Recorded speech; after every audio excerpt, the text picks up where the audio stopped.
The death of a young actor often becomes fleeting news within the relentless flow of entertainment. However, in some cases, the subsequent silence does not extinguish the questions, but multiplies them. The name of Yu Menglong did not disappear with the official statement that classified his passing as an accident. On the contrary, it transformed into a fracture point that exposed deep tensions between power, money, and truth in the Chinese show business industry. While a part of the public attempted to accept the official version, another watched with unease as every new gesture, every public statement, and every business decision seemed to add a new layer of contradiction. In that same scenario emerged the figure of Tian Hairong, actress, director, and businesswoman, a woman whose trajectory had been associated for years with discipline, success, and control. Following the death of Yu Menglong, her name began to appear insistently in conversations that no longer spoke of cinema, but of influence and invisible boundaries.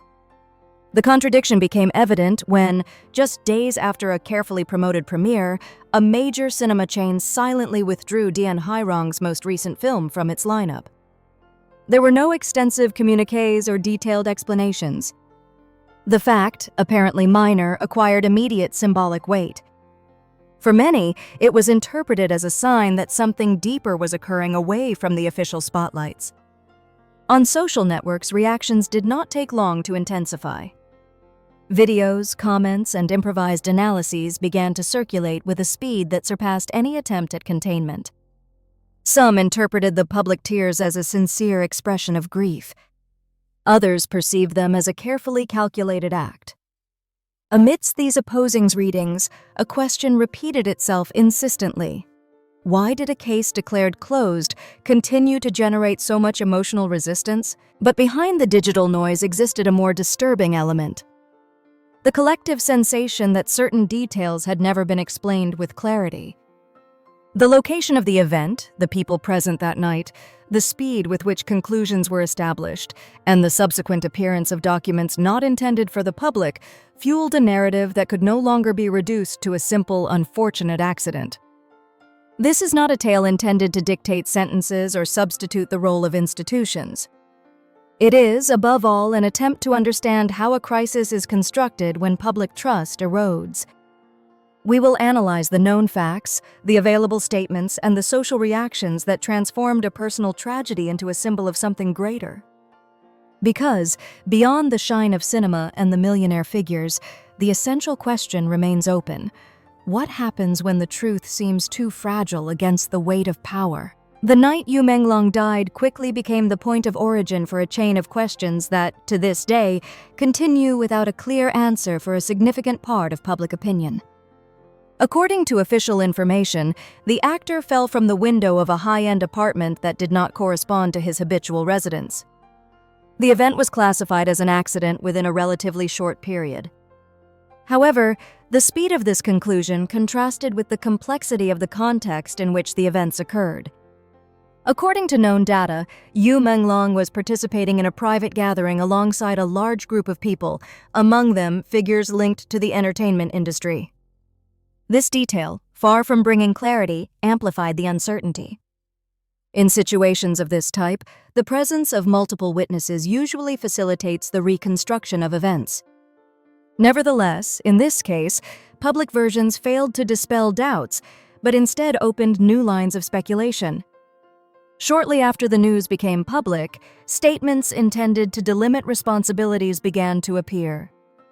Director Cheng Ching-tong categorically denied having been present at the scene of the events, stating that he was in another city for work reasons.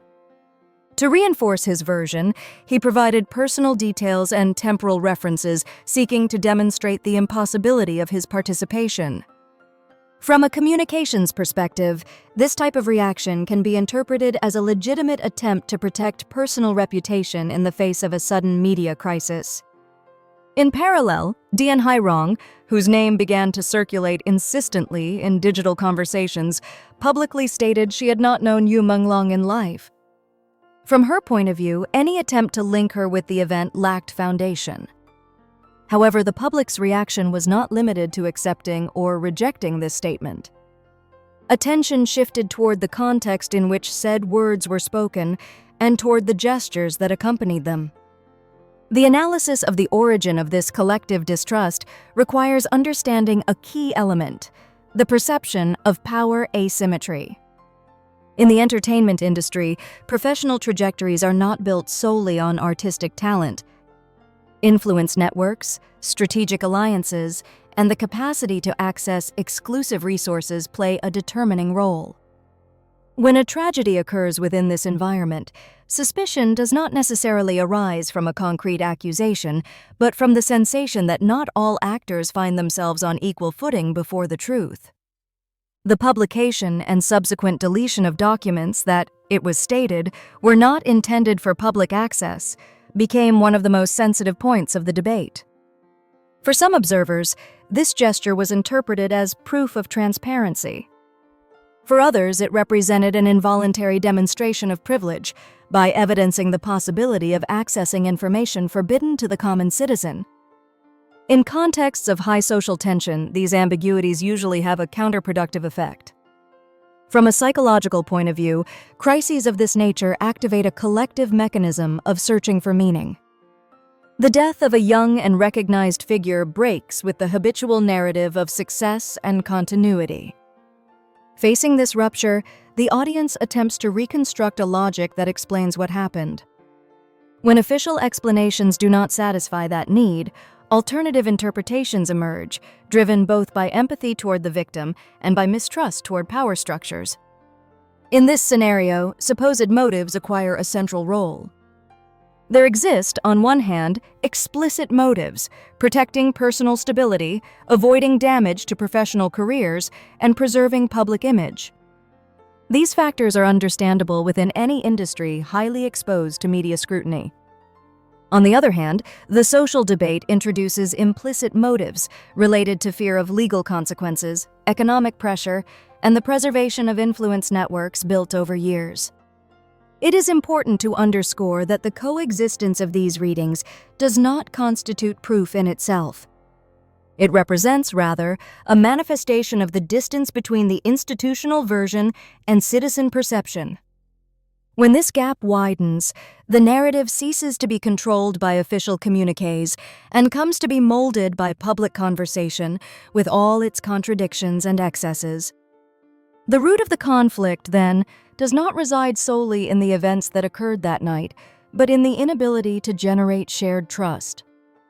In the absence of that trust, every word, every silence, and every decision become elements susceptible to being interpreted as part of a larger pattern. Thus, the case of Yu Menglong ceased to be an isolated event to transform into a symbol of the latent tensions between fame, power, and responsibility.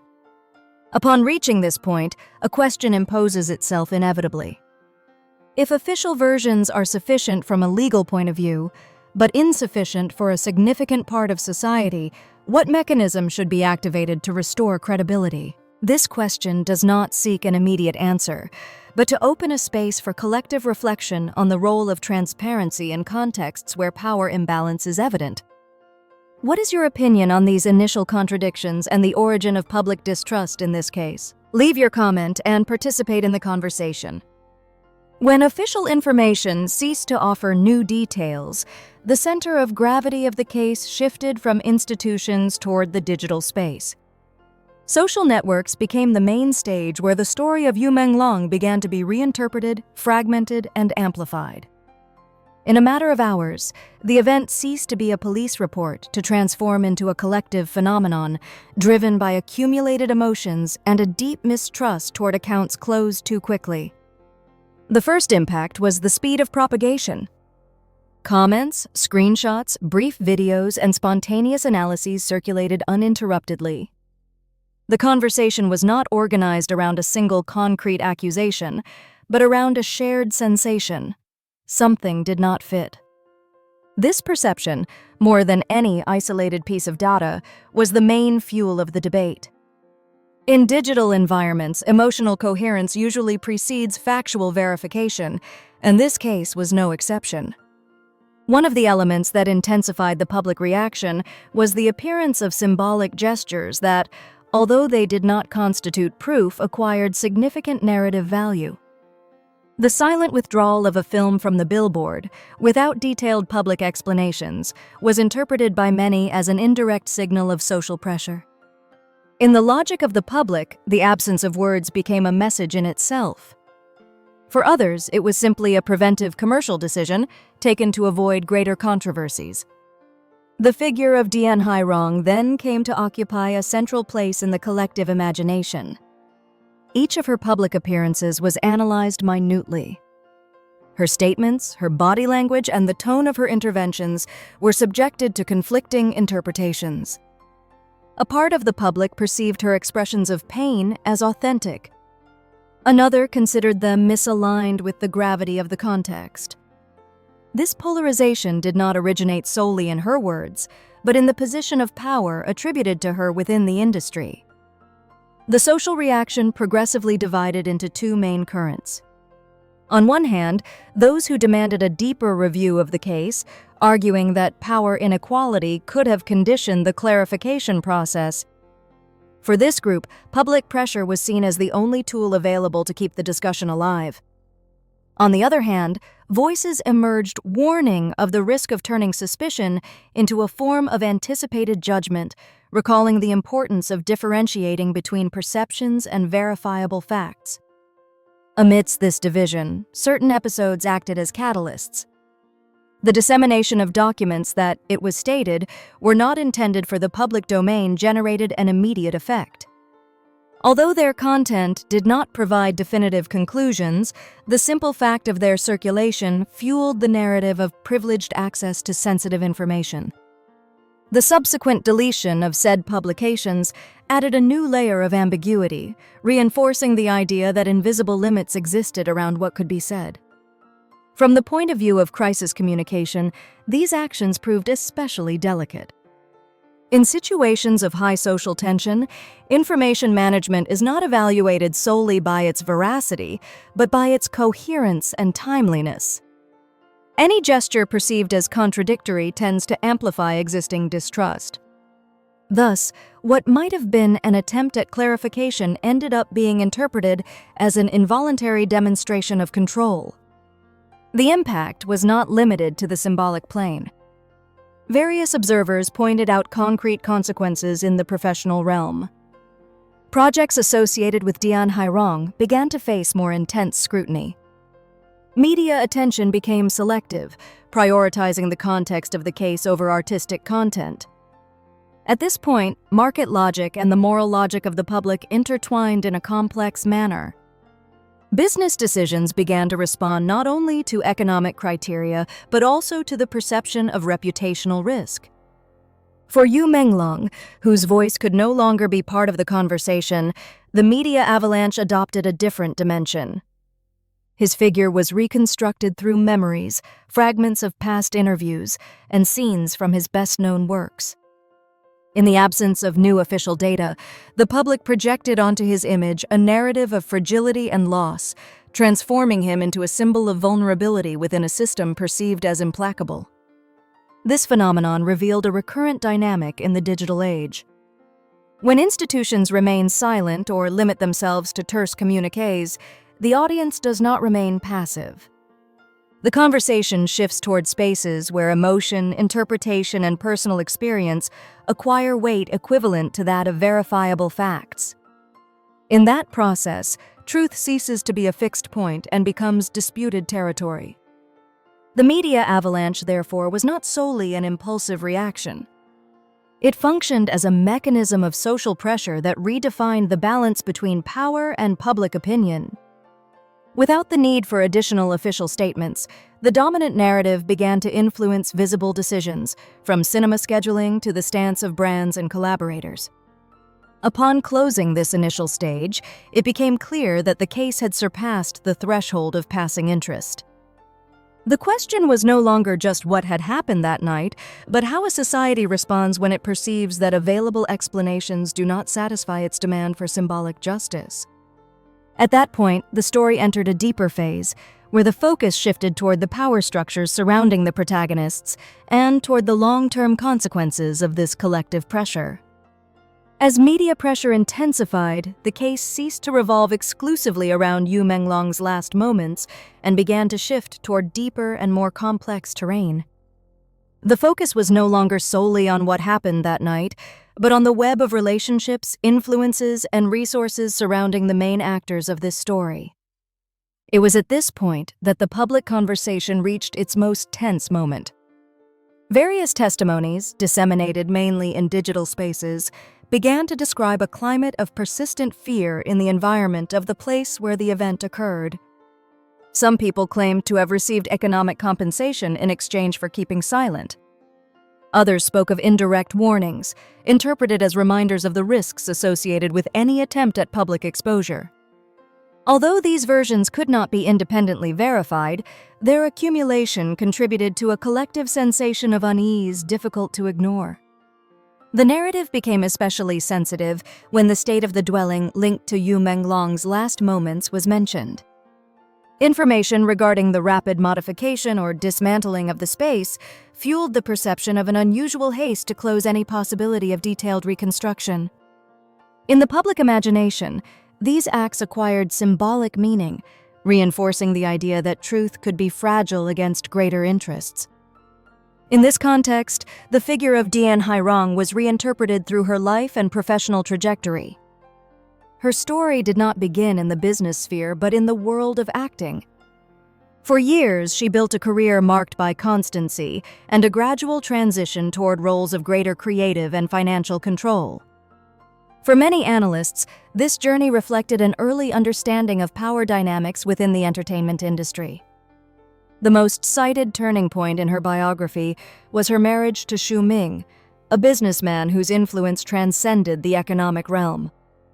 The relationship with the large-scale business conglomerate placed Tian Hairong in a singular position, where access to resources and strategic networks expanded significantly.